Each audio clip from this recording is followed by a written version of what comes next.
এই বাবুরা, তোমাদের জন্য আজকে কি রান্না করা হয়েছে জানো? কলমি শাক রান্না করা হয়েছে তোমাদের জন্য। তোমরা কারা কারা কলমি শাক খেতে পছন্দ করো?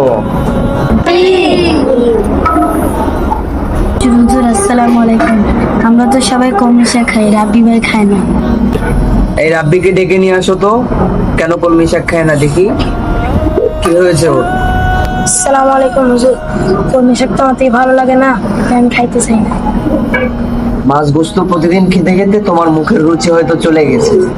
আজকে শাক খেয়ে দেখো, খুব ভালো লাগবে দেখো। আচ্ছা ঠিক আছে হুজুর, আজকে খাবো।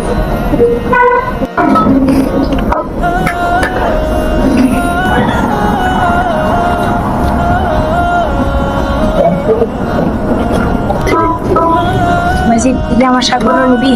আমি তো শাক খাই না, কিন্তু হুজুরকে বাঁচার জন্য আমি হুজুরকে বলছি, হুজুর আমি শাক খাই না, শাকগুলো নিবি? তুই যদি কাউকে না বলো, আমি তুই শাক নিতে রাজি। শাক খাওয়াই কত ছেড়ে তো হুজুরকে জানাবেন দরকার। হুজুর হুজুর আসসালামু আলাইকুম। আপনি যে রাব্বিকে শাক দিছিলেন, রাব্বি ভাই বাজিদ ভাইকে দিয়ে দিছেন। হ্যাঁ, কি বলো? রাব্বি শাক খায়নি? তো আমাকে বলেছিল যে ও শাক পছন্দ করে না। চিন্তার বিষয়। ওর জন্য দেখি মাছ বা গোস্তের ব্যবস্থা করতে পারি কিনা।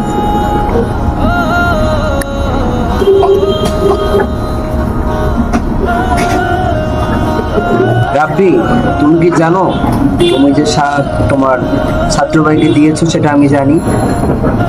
হুজুর আমি তো শাক খাই না, আপনি বলার কারণে আমি ইচ্ছে করে নিয়েছি, তাই খেতে পারছি না, বাইরে দিয়েছি। আচ্ছা, সমস্যা নাই, ভয়ের কোনো কারণ নাই। আমি তোমার জন্য মাছের ব্যবস্থা করেছি। এভাবেই একজন ওস্তাদ একজন ছাত্রকে মাদ্রাসায় ভালোবাসেন এবং তার সব দিকে খেয়াল রাখেন।